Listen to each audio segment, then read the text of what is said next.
Hi hello నమస్తే. Shankar real estate. ఇది ఎకరా మొత్తం 72 సెంట్లు, అనంతపురం జిల్లా. గుత్తికి జస్ట్ 10 కిలోమీటర్ల లోపలే. ఎకరా 70 సెంట్లు మొత్తము. ఈ ఎకరా వచ్చి 8 లక్షలు చెప్పినారు. కల్లెల బే road, tar road, second bit. భూమి అయితే తెల్లనేల, తూగనేల,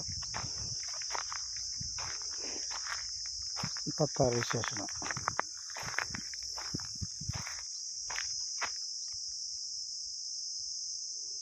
తార్ రోడ్డు సెకండ్ బిట్టే, పల్లెల బే రోడ్డుకి. అంత సదురు ఉంది భూమి. ఎకరా 70 సెంట్లు. ఎకరా వచ్చి 8 లక్షలు చెప్పినారు. ఇచ్చే రేటు, ఫైనల్ రేటు.